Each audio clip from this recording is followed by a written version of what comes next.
Every time I hear it, it just touches my heart. What's up to everybody? Welcome to Fawk 40 Talk. Got your man here, No Borders, Wolf Lazama, and Platform 246, Ryan and Lawrence. How's everybody doing tonight, brother? Y'all doing? Great. Have a blast. So if I'm being honest. Yeah. I was curious about the fuck it thing, because you know how you get Oh, demonetized if you say whatever in the first seconds. I wonder if they would like try and crack the whip on us for saying fuck it, even though it's not the actual word. right. It's not the Yeah. word, but Yeah. YouTube, we love you, YouTube. We love you. Don't do us. Yeah. Now I've heard conflicting reports, brothers. I've heard 30 seconds. I've heard 8 seconds. If comments ever knows what the real deal is, we would appreciate that. But yeah, maybe I'll wait to give the name of the channel a little bit later into the stream going forward. But how's everybody tonight? And I got to tell you, Wolf, I'm the same, bro. If I had to be honest, I'm doing all right tonight. But I'm glad to be here with you, gentlemen. Uh, let's get into it. Hello to everybody again. Happy Thursday. So what's going on, brothers? No, What? you're right, man. YouTube always changes its thing too. But I'll get Correct. off track. I won't get off track too much there, but I'll let Ryan go because he was going to say something. I was just asking what we were going to start with. YouTube always, once you figure it out, they switch it. It's kind of like the grocery store aisles. You know what I mean? Once you go exactly to where something is without even looking, they move it around. Exactly. Exactly how they Yeah. do it. Supposed to be for the better, but Oh, it gets a little confusing. What's up? we got some Allegedly, people because living there's here. what's up, Brian? Yeah, because the stuff they Yeah, were Brian telling changing was me supposed to he be got you a for. hat there. Yeah, yeah. I've been wearing this from like the very get go of the channel. Brian was probably the first person that was consistent with me, and then he got David McNiner in my channel, and then everything started rolling from there, man. So those two guys, when it comes to my channel, have a pretty special place in my heart. Won't forget them when it comes to remembering supporters of my channel. And Brian didn't have to do this. Like, I didn't pay him. He just told me check the mail, and I was surprised with this hat, man. So it's always Brian's always been a goat for the Niner Gang Wolfcast. He's We'll wait been a till goat Lauren. for the whole community. Yeah, man, straight up. I started seeing him all Lawrence over is the place. back. I started calling him a little 49er whore. Oh, Is that Oh, Bryant? man. Yeah, I was just teasing him. yeah, We are the Three Musketeers, and he yeah. is everywhere. He He gets said he everywhere. made David a hat. In Hell fact, yeah. Oh, where's mine? Bryant? Where's ours? ooh, watch out. Yeah, They were I had Brian a was call-in show telling on me Friday. we're talking about that Discord. Brian was telling me I better get my ass on there. Yeah. Oh shit. Yeah. We're just Um, getting on Discord. it's starting to come up, but if you look at it, like it's a good way to keep in touch with the community. You know what I mean? It's kind of like you can have your own, it's like your own Twitter essentially in a server. Yep. And you don't Yep. have to talk about other things outside of anything other than what we're there to talk about. You know what I mean? You're not going to see anything else. And it's just, you go over, you could talk to somebody in the chat. You can watch film footage with them in the chat. You could just talk. We also got what are they called? They're called threads. So right now in the server, I've got a thread up who free agents 49ers should pick up or look into picking up. I got the right tackles with the list and all that. So you can go hit the thread, see the list of all the free agent right tackles, and then you can now start talking about them underneath it.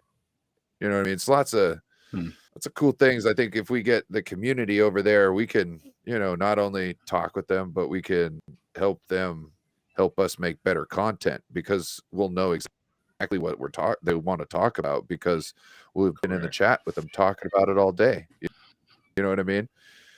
So Makes a lot of sense. you can highlight. You can highlight when someone comes up with a good. Let's say Brian Culp is like, "Hey, I think this is going to happen," and you're like, "Hey, I think this is a great idea." Bryant Culp came up with it in the Discord chat. You know what I mean? People can go back, see about where to do it, give them a thumbs up, or we also have Bryant Culp emoji in our Discord channel. Where else can you get that? Only right there. We got it's Bryant Culp's face. It's just like yours. It's just your like yours. Face. Whoa. It's just his face. Bryant Culp hat and everything. It's Bryant Culp. My guy called me Larry. What's happening, David? What's happening to Daniel Berry also in the comments? We got Boom. David Villa in that Villa in the house. So we got that figured out last time. David Villa. He said, "What up, my amigo? No. What's up? Ow. That's way better than my last week. I just hit that right there. That was just... I think David's back at me for saying his name wrong last week. There you go. Brian B. Ryan. Oh, no. It's all good though. David. Am I still visible? Yes, you are still visible. Yeah, you are. Let's see. Everybody will get power pops, he says. Amen, Roy. Power pops. That was the thing about Discord, man. One time me and David McNiner were on, and it wasn't too long ago, maybe about a month ago. And out of nowhere, we started getting a shitload of callers, and we're like, "Where are you guys coming in from? Like, what's going on?" And they're like, "Yeah, somebody dropped your link on Discord." And so we started getting all these weird callers that didn't even know what the hell was going on, but they were still calling in for some reason. And like somebody, like they'd be talking, and then at the very end of it, they'd drop like the N-word or something like that. They're on some weird shit, God. Man. So you got to be careful with that stuff too, man. I had a weirdo the other night. He showed up with a mask on. I knew it was bad when I seen him. He had like those things, the baklava mask or something. You know, the eyes. That's the only thing you could see. He had that with a black on and some sunglasses on, and you could only see half his side of his mouth. And I was like, "Oh, what's guy?" And he's like, "Hello." Yeah. I'm like, "What's up?" He's like, "Do you jerk off?" I was like, "Is that it, bro?" He's like, "Want to play a game?" Right? Oh no. What? Roy Estrada says, oh shit. Eagles flapping their lips. Is that the one you're looking Shout at? out David Corona. Amen. Oh, no, I think it was the one you had before. The one you had the one I had that. before. Yeah. Where are the Eagles talking smack after Niners gifting them the NFC chip? Don't matter, you won NFC, you lost Super Bowl. Yeah, I love that, man. I haven't gotten a chance to talk about it, the victory Monday and all that stuff. Little victory for 49er fans, at least for me. I know not all 49er fans feel that way, but for me, I was happy to see them crumble. It was hard because my brother-in-law actually bet like $500 on the game. I was like, "Bro, I don't want to root against you, against your money." And he's from DC, so that's the only reason he was taking Philly, because it's close to DC. And so he don't know nothing about football. I was like, "Why the hell didn't you fucking consult me about this, bro? You just went and bet 500 on Philly because you're from the area. That don't make no sense, but it is what it is. I mean, that's what's up, bro." And I was like, "Dude, I don't want to root against you and your money, but I got to. I can't stand the fucking Eagles right now." And that's saying something. So I felt bad for rooting against him and his money, but it felt good to get that dub for the Chiefs. The Eagles are going to need one hell of a what do you call it? A smudging to get their bad spirits away from them. Yeah, get the bad juju. They're Juju. going not Sage. Perfect. They're going to need a lot of that to get some of their free agents back is what they're going to need. Whole defense is gone. Oh. Bro, fuck. Wolf, that show I was telling you about, Patrick is a Navajo. They were making a joke about natives and their and it was like they put the sweet grass up on the dash and that hurts. Yeah. I was dying, bro. Oh no. Bruh. I was dying. Dude, was dying. That's for real, man. Oh my god. And then they're talking about taking corners too fast and having the window down and the sweet grass go right out the Bruh. I feel attacked. Oh shit. You gotta That's watch crazy. that show. It's so damn good. So damn good. I will. Yeah.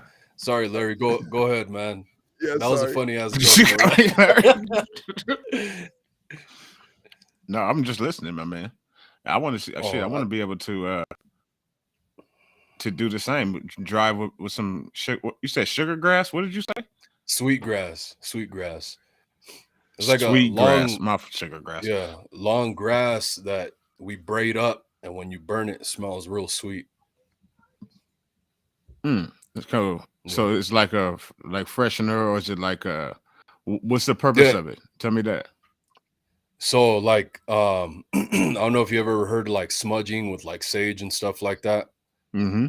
That's what I was going to say. I don't want to just say sage. Yeah, no, basically same purpose. We'll gift it and stuff like that, and then you burn it and get rid of like bad stuff. And of course, it smells good, so that helps. Like I got some in the background over here. You can kind of see it in the corner over my shoulder over there. Got a bunch of stuff. I see it. Yeah, but Clint Kubiak, guys, did you guys hear about that? Yeah, absolutely. It went up real quick. We're gonna have all the Kubiak brothers in a minute. I think they have another one named Klein, a third brother. So we have 2 Kubiaks right now, and there's one more out there.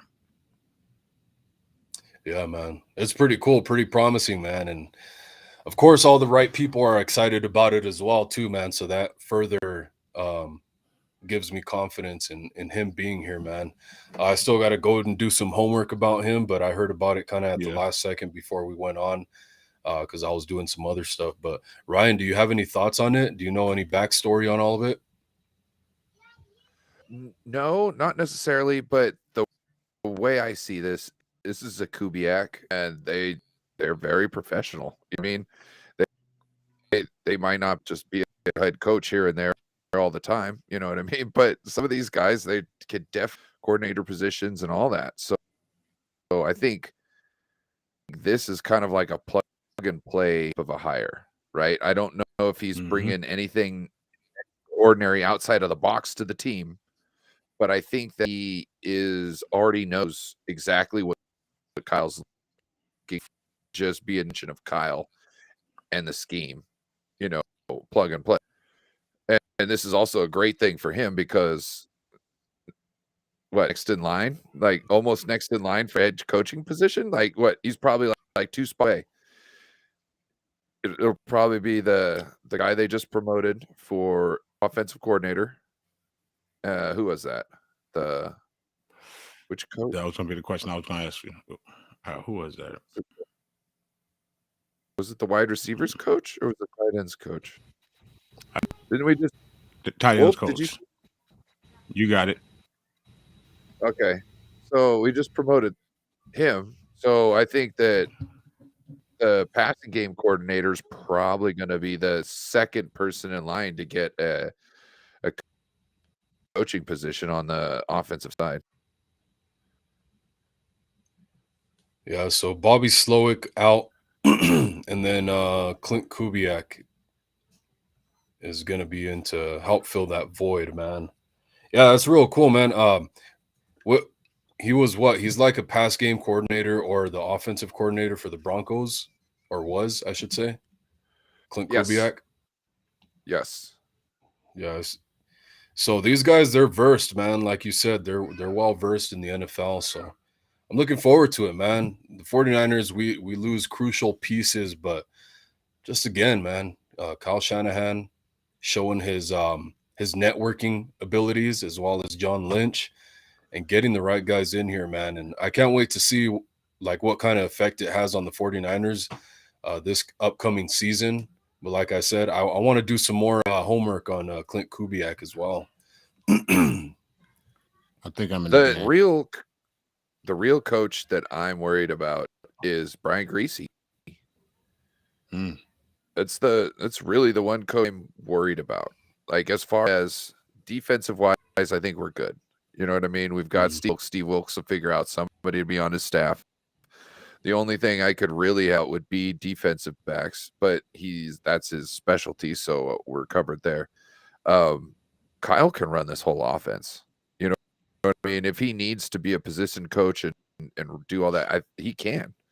You know what I mean? It's help the team, but he can. So I'm just worried about Greasy still help Trey and Brock and anybody else that steps up here into the quarterback, because it seems like he really did a lot of good last year with giving these quarterbacks to help themselves in real game situations.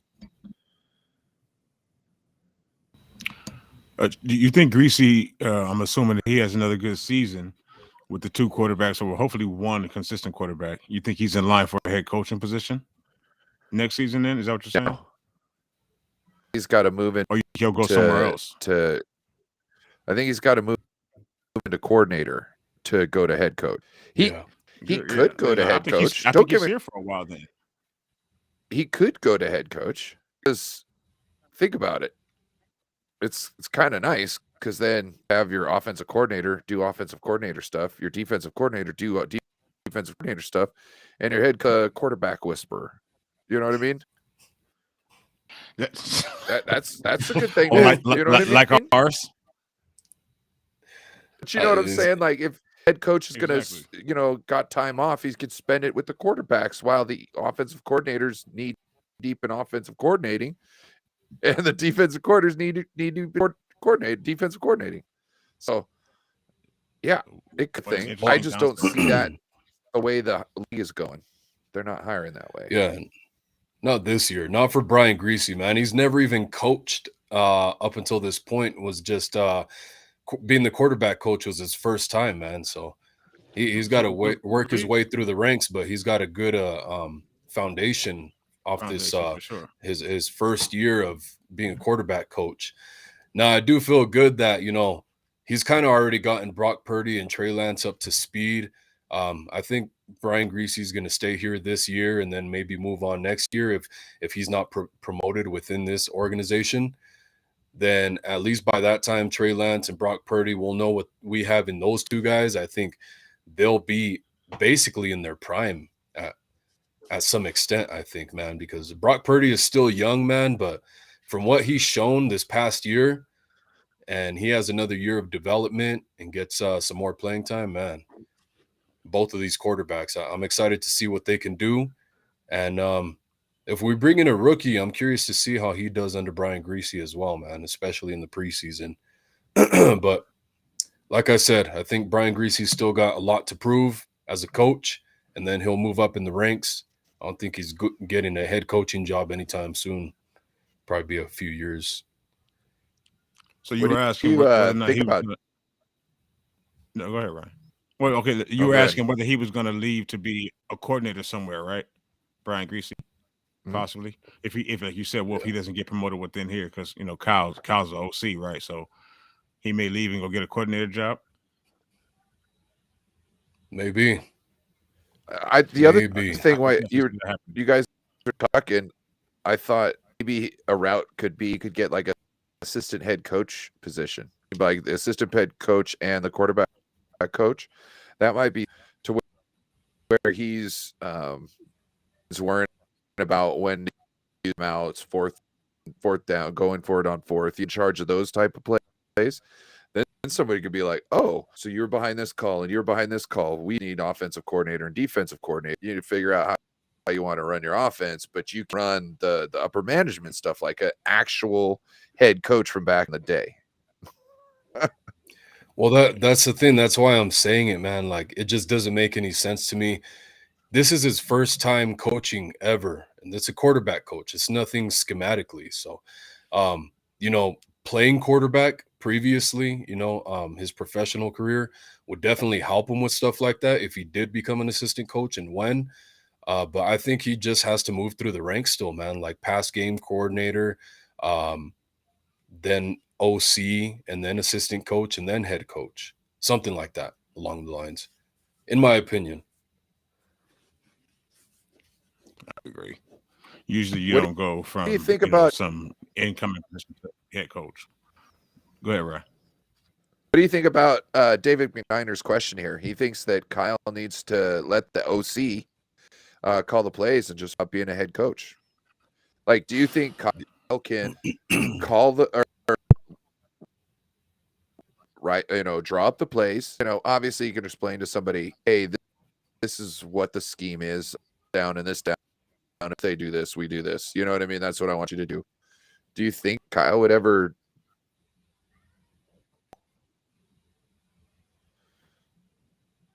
Go for it, Lawrence. All right, appreciate that, Wolf. To answer your question real quick too, David. Well, I see we got a couple of Davids, I think, in here, right? We got McNiner, we got our boy McNiner, and then we got Via. I'm from Compton, California, David, and we definitely can do that one day. But I don't. I think he's the second most arrogant person in the NFL. The other one resides, I think, in Massachusetts. But I think he's the most arrogant person in the NFC. And shit, look who was just in the Super Bowl. I don't think he'll ever give up full control of the offense because I think he enjoys calling plays. That's what he does. I think, at his core, he's a play caller. I think that gets in the way right now sometimes of him being able to be a 100% effective head coach, but I don't think he'll ever give it up. Maybe giving someone a little bit of the reins along the way, definitely. I think he probably does a lot of that. He's lost, McDaniel, but give up and just let someone be the offensive coordinator and the play caller. I don't think so. I agree, man. The thing, like I talked about I don't want to be too hasty to get rid of Kyle because I don't want him to take his lumps here and then go learn from all of it. And then we have to compete against it. Yep. Him like Andy Reid just had with the Eagles and the Chiefs. Look at how good of a head coach Andy Reid is. And that bugs me to say that. It bugs me because I can't stand the Chiefs, guys, but I can't stand the Eagles even more. Right. So I hope, and I think we really got to put a huge magnifying glass on Kyle Shanahan this year, man. He got 4 quarterbacks hurt this year. And that's part of head coaching, right? That all stems from head coaching is protecting your quarterbacks. There's a lot of times when you see the sideline and Kyle Shanahan misses a play because he's looking down at the play sheet and he's missing head coaching jobs that he's supposed to be taking care of on the field, like i.e., fucking challenging a play when Devontae Smith did not catch the ball. Things like that, guys. Like he needs to be a head coach first. But I mean, how much can you give and take? Like if he puts that in somebody else's hands, how much can it take away from what he does schematically? Because he's not just the play designer and the play caller. Like he sequences these plays to build off each other. And I don't think he has the confidence that somebody else can do that for him. So I don't know, man. I really just hope that he's learning from all the mistakes that he's taken over the few years that he's been here. But big magnifying glass on him this year, man. Big time. Hot seat. I agree. Okay. We got a couple questions here from the I just want to get through the rest. I'm going to see if there's any good ones. Okay. Yeah, well, they're all good. Sorry. But Compton is dangerous. Wait. Ryan, what do you think? Do you agree with this or do you have any other anything else to add to that? I'm sorry, I was constantly trying to keep up with the chat. I was not listening. What were you guys talking about? It was the Kyle Shanahan giving up some offensive coordinator Oh, yes. leverage. I think it should happen. Yes, maybe. I think there should be time where he should be able to just walk away and handle something else, and somebody should be able to just do what he would. You know what I mean? Yeah, on offense, there should be a thing. But I don't think it'll ever happen because he just is control over that. You know what I mean? Like, I think it's like his only thing that heals that he can have control over, and he doesn't want to let it go. Damien brings up a question here. He says, restructure Arm Trent to get help on both sides. Even D Ford kept taking pay cuts at the end. Well, we're still taking pay cuts. He was just okay. You won't pay me all my money this year. You'll pay more money down. There's like, okay, I'm cool with that. What are your thoughts? I think we should, if we've only got like a 1 or 2 year window right now, we need to make the most of it. We got to push a little something down the road, and stretch it out a year, for 10 years. I don't care. I don't care. Wolf.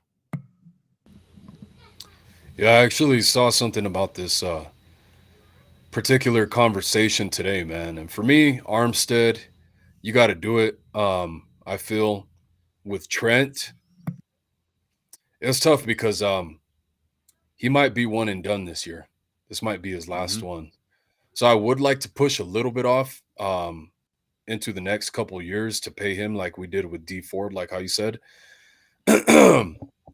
And I also saw something about Debo, the talk about Debo getting traded to the Patriots, that the Patriots are kind of sniffing around, and the 49ers might be able to free up some cap space by trading Debo.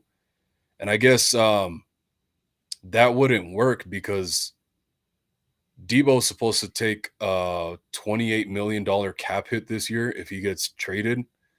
So that's basically dead money regardless. So we have to keep him here or else we'll pay more from my understanding of it. Now with Trent, I would still push a little bit if possible to next year.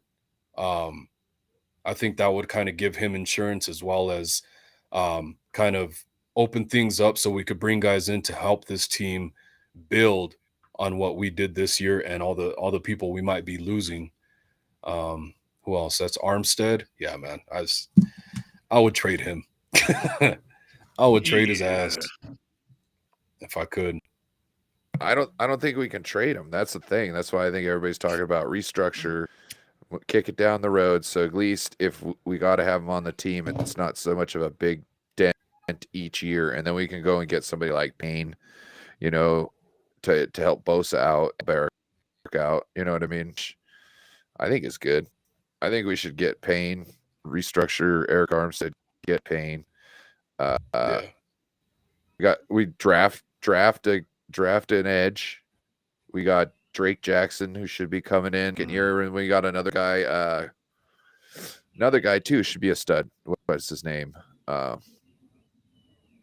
He hasn't played, so I never remember his name. Kalia Davis. Yeah. Is he interior? See, I don't. Yeah, I thought he was, but I think so.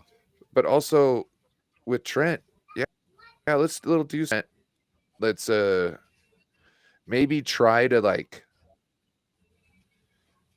kick it down the road a little bit, but also give him a little more incentive if he stays around for not next year, but the year after that. You know what I mean? Be like, come on, 2 years, dog. 2 years, dog. Let's lock you in for 2 years. We'll give you a good payday. Send you off. Hopefully, maybe two. You know what I mean? Next question I thought was really good. Alberto wants to. What are you guys trade for Elijah 3rd or 4th round? I really wouldn't trade for Elijah at this moment. I wouldn't trade any of our guys that we got. We don't have any team, I think, that's really worth trade value other than Jawan Jets, and I'm not willing to trade for him. You know what I mean? Like, what's your thoughts? Yeah. Well, first, Armstead, you can do whatever you want to Armstead. Really, honestly, in my opinion, we can cut him. I would take hits, whatever the fuck it is. To be honest, if we got rid of Eric Armstead, who doesn't even know how to spell his own name. And then, as far as this trade, Elijah, I would see how things go. At first thought, I wouldn't trade Elijah, but after that, I would see how that motherfucker's playing, or if he's playing at the trade deadline. Definitely, I wouldn't do anything like camp or nothing like that. No way I would look at that yet, because just the way Kyle can't keep anyone healthy. I don't care what position you play, but Kyle can't keep anyone healthy apparently, and we just don't have the backs for that. We have Christian. Debo will be back in the backfield if we get rid of Elijah. TDP, Kyle's never going to give him a chance. He's never going to play. He doesn't play Jordan. Like, fuck you, Kyle. So, but I love you, Kyle. But yeah, I wouldn't trade Elijah right now. Trade deadline, pardon me, maybe if he can stay healthy through the season, and if everyone's staying healthy, then maybe we could do that.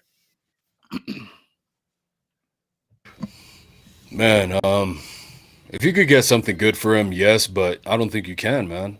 Look what we got for Jeff Wilson Jr. And Jeff Wilson Jr. actually stayed healthy for a long stretch, man. We only got a 5th rounder for him. So that's what I'm looking at if you trade Elijah Mitchell as well. And we got him in the 5th or 6th round. So, I mean, that there other teams are going to try and use that as leverage. Like, hey, you got bang for your buck out of that pick. Just give him to us for a 7th rounder. And a 2024 7th rounder at that, man. I mean, I don't think I would be opposed to trading Elijah Mitchell, man. As it is, he can't stay healthy. And do you want to pay him more money or save money with these rookies that have a lot of potential, man? There was actually, I forget who it was, but somebody had come out with a quote. I think it was one of the players talking about TDP and that just wait till he gets to show what he's got as well, man. So I'm looking forward to these younger guys that seem to be able to stay healthy, and then as well as bringing in some fresh legs behind that. You know, I don't know what Jermichael Hasty's contract is looking like, if he's stuck over there with the Jaguars, but that'd be really cool to bring him back. If not, draft somebody in the 3rd. If you could trade Elijah Mitchell for a 5th, I would go 3rd round for a running back this time. And usually I wouldn't do that, but this time I'd make an exception, I think, if you trade Elijah Mitchell. Wolf. Okay, so real quick. So this motherfucker always takes it back in the 3rd round every single year that he's been here, damn near, I think. Okay, but Yeah. I've heard the same thing that you said about TDP, right? And I think he can play. I watched him in college. Do you think Kyle's ever going to play that, man? On the real? Yeah. Look at Jordan Mason. He already did. And I think he's going to be that bruiser guy. I don't think we're going to be seeing Tevin Coleman this year. I think it's going to be, if Mitchell is here, I think it's going to be the CMC, Mitchell, JP Mason, and TDP show. Anybody else is going to be on the practice squad that's fresher. I think we're done with Tevin Coleman, in my opinion. I pray we are, dude. I hope so. I really do. I can't stand Tevin Coleman. What the hell? He looked pretty damn good when he was out there on the field, man. So I think we just brought in better talent, and it kind of of course, when you bring in CMC, he's got to play. And then Jeff Wilson got traded and all that. So I mean, I think it says something as well that the 49ers were pushing JP Mason ahead of Tevin Coleman. So that was cool, and that's promising, man. Well, shit, that's what I'm saying. So, like, Tevin Coleman came back to the team this year. I can't remember if did he get on the field this year? I don't remember. Maybe it was just a practice squad. Yeah. He got on the field. Hey, against Carolina, good too. He caught that 50-50 ball. He always has a day against. Yeah. Thank you. All right, so look, man, and I turned 41 in 11 days, and this my memory's not the best, but my point is, like you said, well, if we have better talent, so why the fuck does Tevin Coleman keep ending up on the squad, as opposed to playing Ty Davis Price, as opposed to, okay, he did make an outstanding catch. I jumped off my seat, but that's just my point, is that he Part of the he holds on to vets as opposed to letting those young players play. Same thing he's doing all across the roster. Drake Jackson was out of shape. Drake Jackson was fat. Oh, he couldn't play. Like, come on, Kyle. No, that's the thing. Tevin Coleman was on the practice squad behind JP Mason and TDP. But even JP Mason and TDP, they weren't getting reps because Shanahan leans on CMC and Mitchell. That's first and foremost. It's those two guys, unless one of them gets hurt. And unless we're blowing the opponent out and we're going to close out the game with somebody like that, like a JP Mason, then that's when they come in. So it was just because of the Kyle Shanahan's mentality. It's no longer running by committee for whatever reason. Mm-hmm. So yeah, no, I agree. It's running back by favoritism. Yeah. David Villa asks, I'm up in Washington right now. I live in Washington. Hey. I might actually be moving to Arizona, where Wolf is. That's where my daughter is. And yeah, so you're close to Yakima. No, I am the exact opposite of Yakima. Yakima, that's all. So it's two different states essentially. So once you hit the mountains, there's something I don't know about a rain shadow in Arizona, but a rain shadow is when the clouds come up to the mountains. To pass the mountains, they have to drop all their weight right in front of it, and their moisture is their weight. So essentially, it dumps rain on us here, and once it clears up, then it's going for a minute before I have to get any taller. Past our mountain range is all dry. So like Yakima and all that stuff, like is it the Nez Perce out there? They grew up on the Tulalip tribe, which was like I think it was like 25 or something tribes lumped into one. They're like, yeah, you're Tualips now. And they're like, wait, no, only a couple of us are Tualips. You know what I'm saying? Yeah, so they were all into fishing, like salmon. So like seafood, like salmon. That's the like the ticket over here. Smoked salmon. Like, oh yeah. Yeah, that's it. Yeah, we get that over here. We get monsoons, man. In the summer, it's big time monsoon season. Hot as shit, and then all of a sudden you get big ass rain clouds like all summer. It's really cool. I like it. Big old thunderstorms. But David Villa did ask something earlier about what would be our first move of the offseason. I mean, the 49ers have made plenty of moves, but I guess our next move, I think he's probably asking about. What do you guys think? Next move got to be a free agent, because that's what comes first. So, and everybody's looking for a splat. No, they know they got pretty much the consensus is without restructuring, there's room for one splash and signing. So, but you could restructure a really good splash and cover some other holes too. You know what I mean? So, free agent wise, what are you thinking? Well, before I give my answer, folks, if y'all don't mind, thank y'all all so much for watching. By the way, first of all, again, welcome tonight. If everybody can hit the like button, we appreciate it. I don't think we've said that tonight. And please, we want you to subscribe to all the channels. We should be streaming on at least these two gentlemen's channels and on platform 246. It's not hard to find. But please subscribe to the channels. We appreciate you guys hanging out with us tonight. And there you go. My man got it. So everything is down there for you. We appreciate you guys. And I think you were mentioning in the Ryan, my man, is my first move of this offseason for me personally would be to sign Bosa, to secure him to whatever it's going to be, and then know where we can allocate the rest of our money going forward. That would be the biggest thing for me for this offseason, is to get Bosa completely signed and then free agents from there. They're not going to do that though. It's like what they do is they go and make all their moves all the way to camp who aren't in house, and then they wait for all that stuff to fall down, and they go, okay, well, this we can pay you this year, okay, and then now this is how it's like they they force them to just deal with whatever they have allotted to spend after that point. You know what I mean? Because they spend all the money up to what to. You know what I mean? Like, it's like they got their check. You know what I mean? You get your check, you spend all your money, and you got that lump for your rent, and then you just at last second, boom, there you go. You know, that's all I got. That's all. So you think they'll stretch it all the way to camp, like we do with everybody? Like they always do. Honestly, like they do with everybody. Fucking they either sign you, going into like the playoffs, you know, and so you're kind of cheap at that moment. You know what I mean?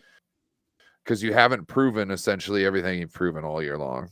You know what I mean? You know, because you're like, you know, the Super Bowl, you know, you're gonna be worth more. But if you sign right now and you know you get hurt, you so much, you know, it's a deal. Yeah. So that's, yeah, I think do it before they do it last minute. It hasn't really hurt us that bad. I think. Go ahead, Wolf. I think the way Lawrence is saying would be the way to go. That way you get him out of the way, and then you know where you stand with everybody else. Because in my eyes, Bosa and an offensive tackle, whether it be McGlinchey or not, that has to be our primary. Oh no, yeah, that has to be our primary focus is Bosa and a right tackle. Like I said, whether it be McGlinchey or not. Amen. So I think you get Bosa, then you know where you stand with everything else financially, and then yeah, we'll go from that because free agency starts on March 15th. So they got to start working on all these guys. You know, they're going to figure out all these deals before free agency actually hits, so that you know all the contracts are ready already, and everybody in house is prepped for that, and we know who's staying and who's actually going to test free agency. Go ahead. What the hell is tampering period? I don't think one exists anymore. I don't even know if one exists anymore, to be honest. No, it definitely exists. It definitely exists because people will talk about it and they'll like say, you know, their intent to sign with him before they're able to. They still do that, but it's like, what's the sense of even, you know, having the tampering period if they're essentially doing anything that they can do in a week early? All you're doing is making something can't be done official for at least a week. It's called cock. It's blocking. Like if somebody wants, what can you cock? Like really? No, but like, that's what I'm saying. It's like I don't think that there is one anymore. You're saying like everyone's always tampering, in my opinion. You're saying that they're just saying nothing's official until a week from such and such date. I know there's a hard date, but they're already, like we said, right now they're sniffing around about Debo. Like, so now he knows that. That's out in the media.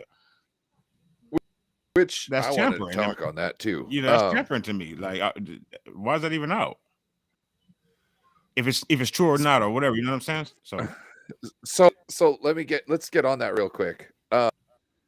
The guy who reported that, this is what I looked for. The guy who reported that, I got that motherfucker's name, has a podcast called I got that motherfucker. Stick. Hey, he's got a podcast called Stick to Wrestling. And he's breaking Debo Samuel news about the Patriots. Yeah. So that's what I think about that. It's just a whole bunch of bullshit. Somebody close to something said, yeah, people are looking into Debo Samuel. He's like, what? He's like, hey, I got a podcast. Guess what? I got some news, guys. They're looking into Debo Samuel. You know what? I actually talked to somebody who actually talks to people and the team. I didn't know that this guy knew these people. And he told me, you know, some things. And then he told me not to tell anybody. And I didn't told anybody because first thing, I don't know if it's true. Second of all, he told me that's his to break. You know what I'm saying? Like, I just sitting back with this knowledge going, if it plays out, then I know what's what. You know what I'm saying? I know whose show I'm watching every Monday. Just saying. So yeah. You know, it's like, why if you're not like look what Jesse talked about Trent tipping plays. That's saying, hey, I found something on tape, this and that. This guy is saying there's rumors going around about somebody. If anything, this is what I think that would be. It would be somebody trying to look into Brandon Ayuk. You know what I mean? Talk about, hey, can we give you a first and a second for Debo? And it'd be like, no, you can't have Debo. But if you want a receiver, what about Brandon Ayuk? You know what I mean? Like, it's to shop around, try and just to push the topic. You ask for something you know they're going to say no to, and then you try and go with something that they might be open with, that they might not be originally. You know, like buying something you don't want to buy. You remember Django? Remember how they were trying to get in to buy the wife? They were trying to buy something he did want to sell, not his best one, but then he'd want to get rid of, but still was worth a lot. This might be the same move. I love that movie. Love that movie, Django. What you think, Will?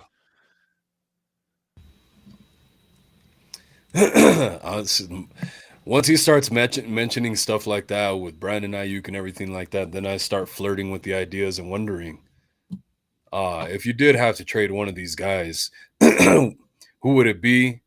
How much would somebody have to give you for them? And, you know, like one of the first thoughts I had was when I heard that about Debo to the Patriots, because they're sniffing around, is that doesn't sound like Belichick, man. That doesn't sound like something Belichick would do. Pay somebody, a wide receiver, that much money? I don't think so.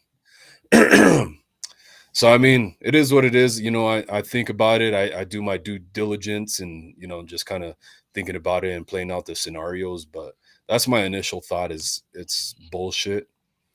I would hate to see Debo go, but I mean, he costs a lot, man. But I think his cap hit for this year is not that high, actually. I forget what it is.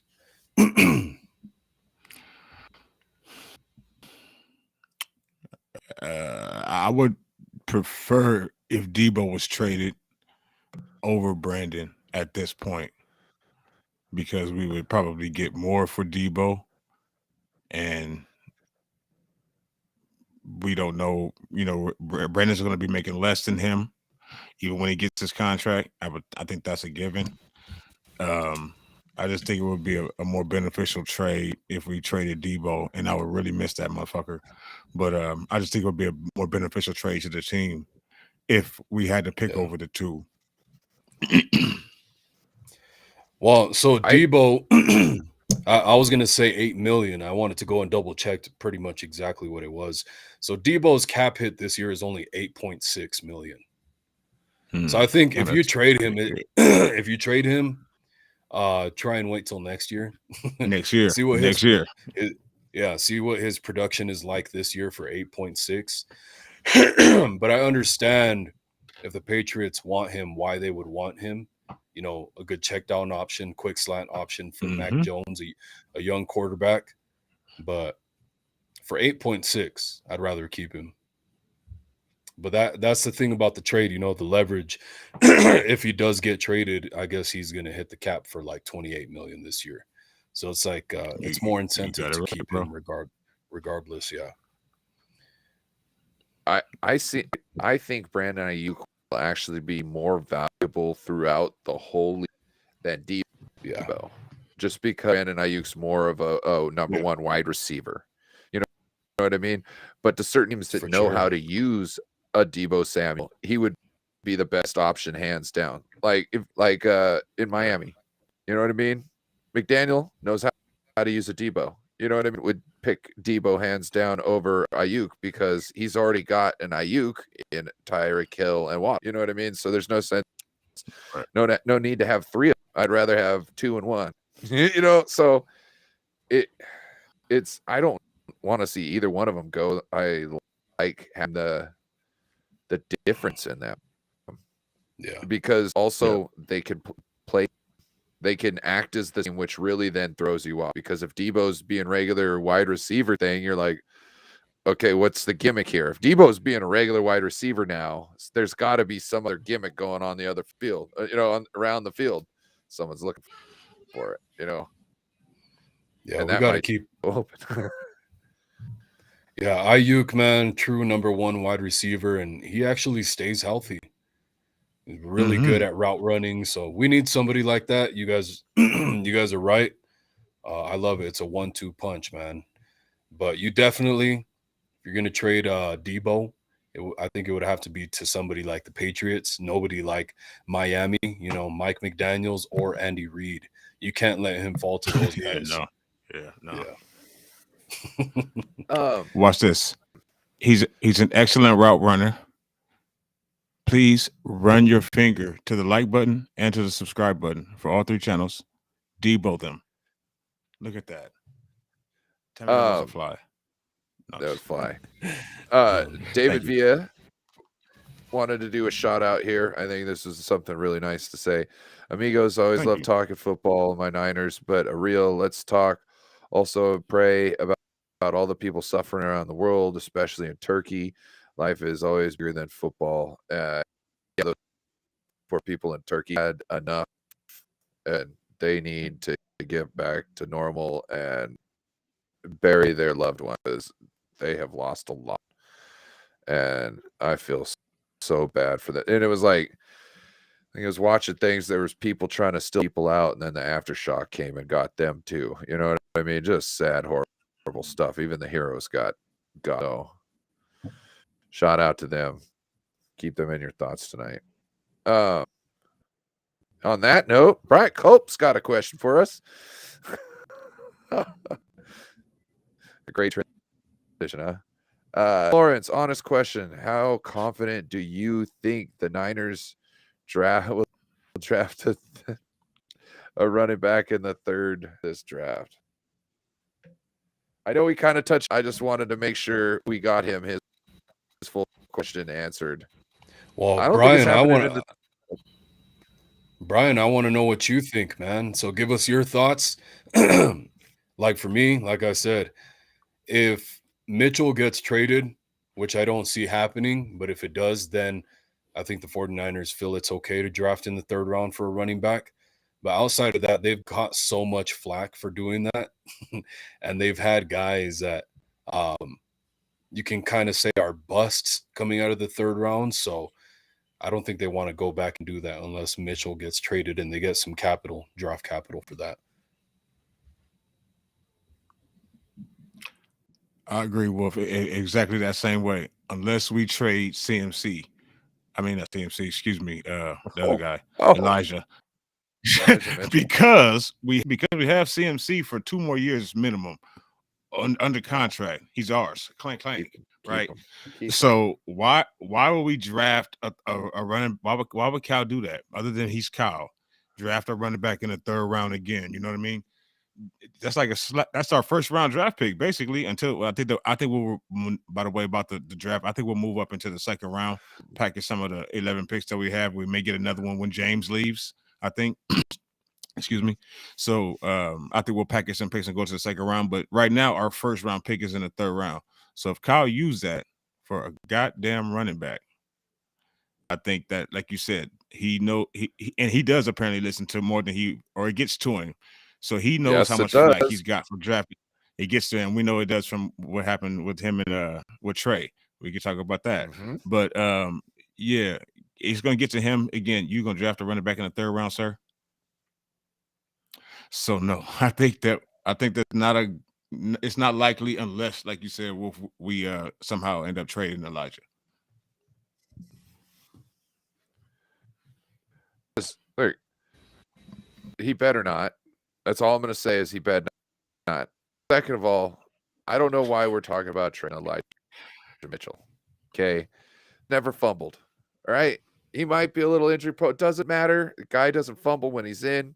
Just keep him in here and keep another running back coming in behind him. Okay, that's all you got to do. Just point the man forward when he's healthy, and he'll get you 10 yards. Trade.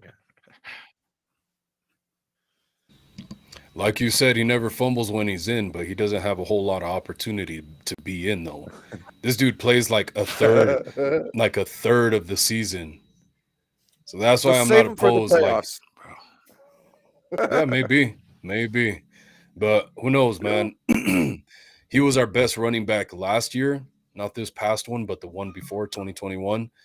And he gets a full off season to get healthy, man. So he could come back with the vengeance, and I believe it's a contract year for him. So that's going to be something to look for.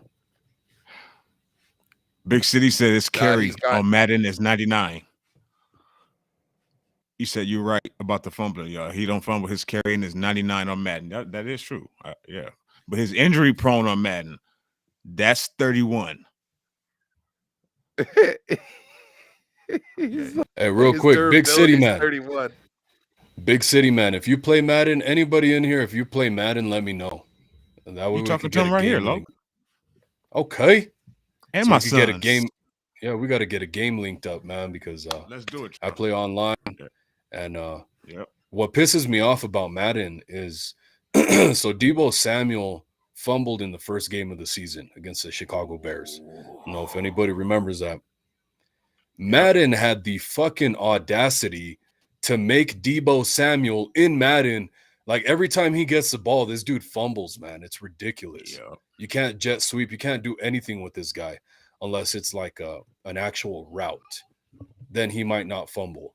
But if he's running the ball, he's most likely going to fumble. So I can't even use Deebo as a rusher, for the rushing attack for jet sweeps or anything like that in Madden, or else he's going to fumble the damn thing. It pisses me off.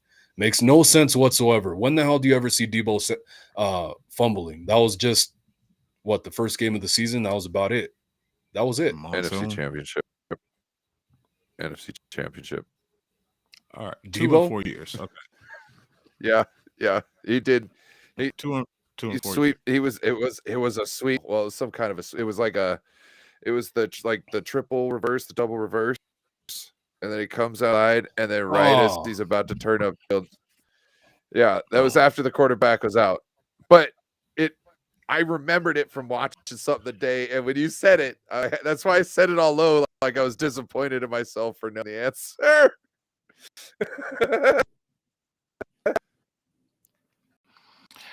Yeah.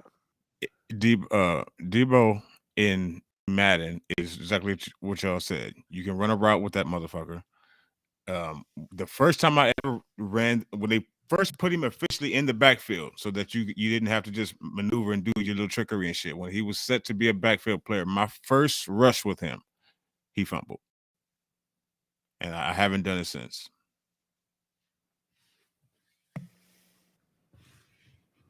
You think they would have done that with Ray?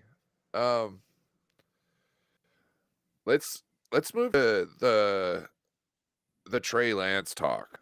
Let's bring up. I want to start with. Do you want to talk about Kyle actually listening to social media and all this stuff, or do you want to talk about fatigue and kind of how some people? Have you noticed some people are reporting that differently? That they're like, he was fatigued without explaining why he was fatigued. Have you noticed that? Well, let's go with the fatigue and why he got fatigued. Okay, so Trey had said to Coach Avery, Quentin Avery, that yes, his was fatigued last year when everybody was talking about it, and what was when he never stopped throwing the ball essentially from the moment he started his last season in college to when he got injured. He had 20 straight months of throwing the ball with his arm when normal quarterbacks will take a couple months off after the season, not throw the ball so much. And he was throwing anywhere between 3 to 5 times a week, which is a big pace. And so it's kind of understandable that his arm might be a little tired from doing, let's say, 3 times the workload. Would we say that? We say that's about 3 times, 5 months for a season workload, somewhere around that. So 3 times the workload of a normal season just to get ready. And that's why he was fatigued. You guys got into to add to that? Did I miss anything in that explanation? That any nuances that I might have not picked up on? No, man, it makes sense. Something that pitchers got to deal with a lot. I know I felt like stuff like that, but this brings up something about Trey is like, dude, you don't have to throw the ball with all your might every single damn play. Check downs are called check downs for a reason. They're not fastballs. So, I mean, dude, like, I hope, he focuses on the underneath, not focuses, but I hope he really works on the underneath stuff and putting some touch on the ball and stuff like that.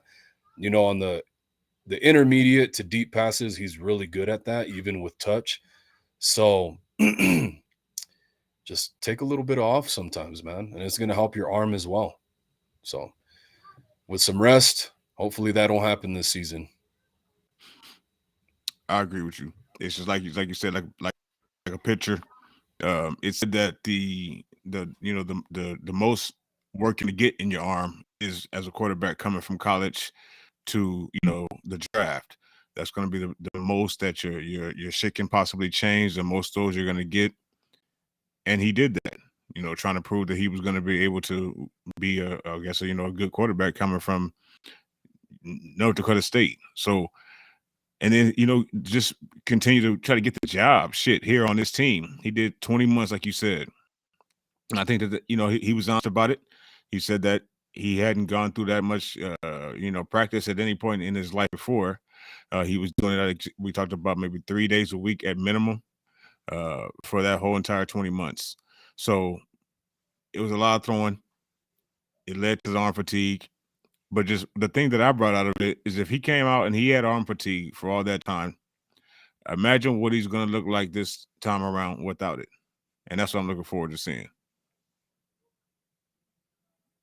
It's funny because I remember somebody saying they were upset at Trey Lance because he's like, are you not going to go and train with quarterback coach in the off season? He's like, nah, after this and that, I'm going to go and, do some other kind of training. It's like, because maybe I spent the last 2.5 years just there you go. And I've only done, 2 games. Do something else before I go insane. You know what I mean? Like, I got something else. Church. Yeah. Is there anything else on this? I know. Oh, so I've seen people like Wayne Breezy try to pass it off as either way it was fatigue. And I didn't like the way he just said either way it was fatigue, because I don't think that it's a either way it's fatigue situation. That's a hell of a, for instance, versus, somebody who might be, a little overworked. You know what I mean? There's a big difference. You know what I mean? You're talking about a 3-time workload between or something where you could say somebody could be just being a wuss. You know what I mean? Like, he's a little fatigued, he's not tough enough. You know what I mean? I'm not saying that's what Wayne Breezy was saying, but certain other people can misconstrue, things to be like that. And to me, there's a draft in there to where it's not a either or, you know what I mean, thing. It's not the same. It's not and that's what I've seen out there. But then the interesting fact we found out was that Trey, like this is his most used emoji. So please don't think that means that he thinks he's going somewhere or wants to go somewhere. He might just be holding up hopes that, one of the people that he appreciates gets a better job in life. He was saying that he spent a lot of time in the training room with Ron Carthen's kids, and that we're kind of like a guiding light in his treatment this year, which is okay. Guy went through a horrible situation. He could be, losing his starting position, sorts of things up in the air. You got 2 kids in the training room who are making you smile. Okay. Then his dad up for a job, and you're like, I hope you get it. The next day, and Kyle's like, hey, did you hear about the trade rumors? turns out you want to go to Tennessee. And it's like, huh? And at that time, we all found out that Kyle listens to everything, even though he says he doesn't. He is well aware. Even if he doesn't necessarily tune in, he's got other who are telling him the day-to-day. You know what I mean? He's got other staff who tell him what's going on. You with how things go, and like all the debo, you need somebody to keep up on that stuff for you one way or another. You know what I'm saying? Because that's how they're talking. That's how they're doing business nowadays on the IG. So you've got to be hip to that game. And right? So to say that Kyle's not on there, okay. Somebody is, and somebody's talking to him. And this is confirmation. You guys got thoughts? Wolf, you want to go? I mean, I just always felt like Shanahan's been listening to us for a long time. That's why I like to push the narratives. I like to push them, man, because whether, it's the bird on Kyle Shanahan's shoulder or whether it's his own ears, himself tuning in with his own eyes and ears, he hears it one way or another, I think, man. I think the evidence has been there for a long time over the past couple of years. Maybe they're just seeing what we're seeing on film day and they're making their corrections, or maybe they're actually hearing us and making the corrections week to week. There was, like, for example, when the Jimmy Garoppolo thing came up about your plays suck, man. And then Kyle Shanahan was asked about it in the press conference like the next day. He's like, yeah, no, I don't know what you're talking about. I didn't see any of your guys' silly little interpretations of the video and this and that. But I did have somebody prior to the press conference that I forget what they call them, but the part of the people that helped prepare him with his notes prior to the press conference, with questions they're probably going to be asked and stuff like that. They kind of gave him the lowdown, like, hey, you're going to be asked about this, about Jimmy Garoppolo. And he said, yeah, he didn't hear about it. I think that was bullshit. The whole world heard about it. He had to have heard about it some way. It wasn't like he just showed up to the press conference that day and that was the first he ever heard about it, in my opinion. But I don't know, man. When it comes to Trey Lance, like I said, I hope he gets rested up, and I just want to see this guy fire on all cylinders. No arm fatigue, no nothing. Like, dude, you've been in a wheelchair, you've been on crutches, you like this whole season, so your arm should be rested up. I'm not worried about that. You still got to put in the work when it comes to the off-season training stuff for quarterbacks, your throwing motions and all stuff like that, because your short passes are off the mark. They really are. Not 100% of the time, but a pretty damn good portion.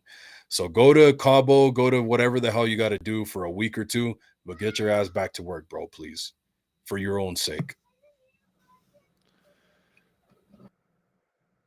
Yeah. He also needs to kind of get more comfortable with the system somehow. It seems like one of Purdy's biggest assets, whereas he knew exactly where people were going to be, and he knew in different defensive formations, coverages, different defensive coverages, he knew exactly look. You know what I mean? And that's what really, I think, set him apart from everybody else that, played the game this season, is he looked like, even when he didn't know where he was going with the ball, like he knew where he could go with the ball in eventually. He's just got to buy some more time, but he knows the route that he's looking for to come open. You know what I mean? He always had a plan. Always had a plan. You know what I mean? Like, which I was like, Jimmy went once the play is run its route and he's got no more options and it's a drill. I mean, he is lost. That guy has no idea. He just needs to just take an Uber and go home at that point. You know what I mean? He is not equipped to play football. Or the play breaks down. Or throw the ball away. Don't be afraid to throw the ball away. Yeah. That's the other thing. Like, he would rather run very slowly and awkwardly and get back than to just throw the ball away. Yeah. When did he ever So, run? No, well, no, slowly. but It's like, When he got hurt, he was running. look, bro, that was the next part of the joke, because that's when that motherfucker ran, and when he, come on, James, He and he had got kind hurt. of a he had a very similar kind of play that went to Ray McLeod that was successful, and he's done it a few times, man. It's just not as fast or as quick as these other two young quarterbacks, man. But like Ryan's talking about, man, I just love how smart our two young quarterbacks are, man. Like, not like Jimmy Garoppolo wasn't stupid, but he had moments where he didn't get that vibe where, like, he was the smartest guy. Like, he was kind of airheaded a little bit, I think, Airhead, there you go. like that really pretty girl that don't got a whole lot going on in her brain. It's kind of like slamming body, So, but yeah, like, I mean, you figure said out it, how not to me. put her in a VCR. You said Butterface. Oh no, Butterface. No, man, but and he had his gifts. Jimmy Garoppolo does, but these two guys, these young guys, they're athletic. They've got all the attributes of really good athletic quarterbacks, and then plus they got the IQ of a quarterback that's going to help them get out of certain situations and extend plays and get through reads and all that type of stuff, man. So that's part of the reason I'm pumped up about it, man. They give us a lot to be excited about. I think Kyle is going to kick Trey's ass probably tomorrow when he finds out that Trey let out of the bag that he listens to everything that goes on by having that interview today. He'll just downplay it. Yeah, he'll just downplay that too, right? He won't sell it. Just like Yeah. in wrestling, he won't even sell it. Yeah. He's gonna pull a Jimmy Garoppolo and not even text him back. He's gonna be like, "Hey, man, sorry, I was in Cancun for like 2 weeks. I didn't get your text. I threw my cell phone away." No idea what's going on. Yeah, no idea. I think right now Trey is. I thought it was all good. The only thing Trey is right now is talented. And he's definitely intelligent, smart, but he's not anywhere near as prepared as Brock Purdy. He just hasn't had the reps at any time, probably since high school, and that was probably like playing Madden. You know what I mean? He's not ready right now. I don't believe he is, but he can get ready. On the job, the same way everybody does.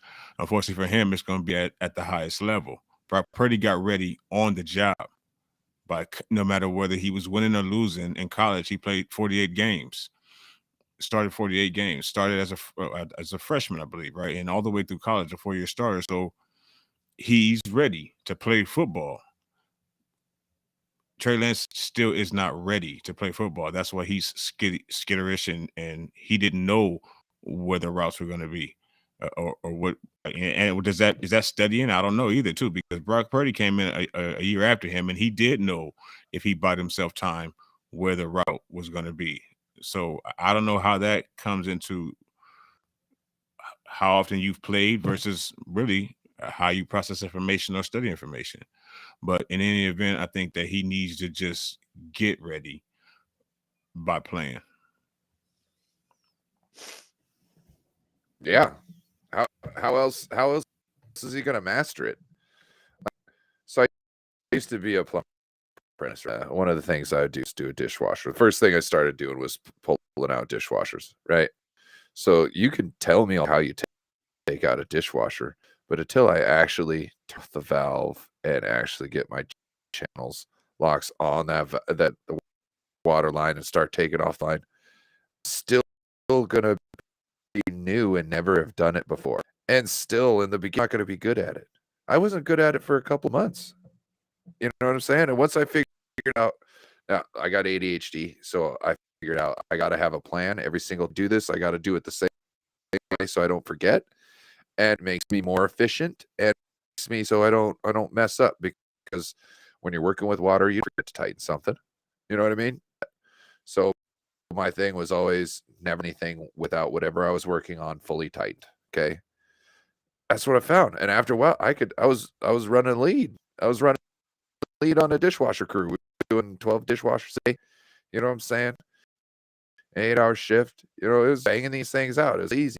I could level these things like nothing. It was after I had been forced to do the toughest, which is leveling the dishwasher and doing all that. It's the toughest thing to do, right?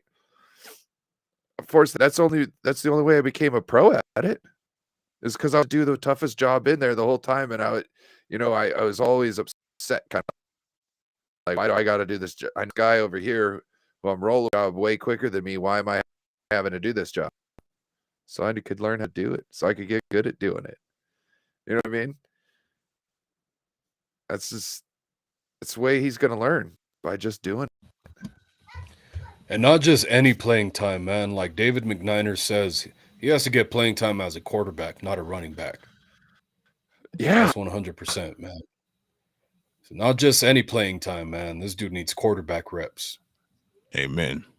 Like the Jimmy G offense. That's what I thought he was here to play. You know what I mean? I thought he was here to, by hitting the clear out route. I thought he was supposed to open up the offense by hitting the clear out route and be able to buy us time in the scramble game when when the play broke down and everybody was covered. I thought that's what he was here for. I didn't think he was the fourth running back. I thought, like, I want him running the ball maybe like twice a game, really taking the ball twice a game, but I want to look like he's got a chance of running it every other time we hand the ball off. You know what I'm saying? Go ahead, Wolf. That's what the Eagles were doing. Yep. That read option. That's what they're giving the illusion that Jalen Hurts was a possible rusher every single play. Then so when he did take it, it caught you by surprise for the most part. But with Trey Lance, man, Jimmy Garoppolo's offense, that's just not good enough, man. And plus, like I said, Jimmy Garoppolo's attributes, man, he's really good with a quick release and fitting into tight windows, underneath at least, I should say. So the Jimmy G offense is heavily reliant on quick slants and tight windows. That's not Trey Lance's game. He has done it. He has shown that he could do it. I think one of the really nice ones was to Ayuk against the Cardinals in 2021. Yeah, 2021. But no, the Trey Lance offense has to be more like Brock Purdy's offense, if not even a step further. Just the Trey Lance offense, man. Take the Brock Purdy offense and fulfill it even more. What I meant, it seemed like Kyle was running a Lamar Jackson, to contrast him, Lamar Jackson style offense with Trey. Yeah. And I'm saying I want the Jimmy G offense as a contrast, as far as that. Like, I'm not saying he has to run the exact same thing. I'm just saying I want to see him incorporated with the run game here and there, but the offense to look the same as it always has. You know what I mean? Except there's every once in a while there's a chance he might go away with it. You know what I mean? And that's I don't see why Kyle didn't see that as the best move. Like, this will be nasty. Like, this will be nasty. Yeah. All right. Well, I mean, you want to wrap this up? I'm sorry. Oh no. Well, I think we all thought the same thing. This could be nasty, and Kyle didn't want to get nasty. Basically, he wanted to do whatever you call it. He wanted to do Kyle, guys. And that's Kyle. Anybody got any final thoughts? Yeah, I agree with Macchiano, man. Give Trey the Josh Allen offense. That's Amen, Macchiano. Yep. That's probably one of the best things you could do. I want to see him stay healthy this year. I really hope that is how it plays out, and he gets his full chance to show what he's got, man. Because like we said before, if he falls on his face, but he's healthy and there's no excuses, that's one thing. But he has not gotten a full shot at it. And Kyle Shanahan was holding him back with the offense. So I want to see it, man. And I want to see him stay healthy. Don't get that injury-prone label slapped on your back, man. I agree with you, Wolf. I Yeah, think he made. Oh no, go ahead, Ryan. No. Finish up. Thank people. Oh, okay. Yeah, that's perfect. So, well, thank you, everybody, sincerely tonight. And I agree with you, Wolf. I think he may have a little bit of that label already from some of us, whether he deserves it or not. But I do want him to just get an opportunity to show me if he's good or if he sucks. And if he sucks, he can leave. Honestly, but I just don't think he's had a fair opportunity. And what I see him having the ability to do, I think is Josh Allen-esque. Exactly like you said, Macchiano. That's all I'm asking, Kyle. Bebop Jones says that offense didn't do shit. Speaking about the Josh Allen Buffalo offense. Now, what we're talking about with the Josh Allen thing is opening up that offense the way Buffalo does for Josh Allen, having the confidence in him to do all the things. Just because they don't get it done doesn't mean that they didn't put it out there for him to do. So that's what I want for Trey Lance. That's it. Is open it all up, have the confidence in him. And even if not, man, like we said, if he falls on his face and you opened up the playbook, there's no excuses, man. And then he'll be the backup quarterback. That's something that we've talked about with these quarterbacks where they have to have an understanding that if this is going to be a competition and one of these guys wins, the other guy can't go and request a trade because they lost fair and square. And we need two quarterbacks. Appreciate that, Bebop. Yeah. No, I think that's a great point, Wolf. Well said, Wolf. Appreciate it. Wolf, you want to send us out? Yeah, man. As always, everybody who's tuned in, we really appreciate you guys, my co-hosts as well, or my hosts. I should say I'm the co-host. But either way, man, our panel, I appreciate you guys. I appreciate everybody who supports us and continues to watch. Don't forget to like, subscribe, share it, whatever you guys can do to support us. And don't forget to give your guys' thoughts as well, man. You guys are really good about doing that. So Please. we love the conversation that happens between all of us 49ers fans, because it's a 49er talk for 49er fans by 49er fans, man. So it's for all of us. Appreciate you guys. Yeah. Thank you. Niner ganger don't bang every day. All 49ers. Yes, sir. Yes, sir. Now we out.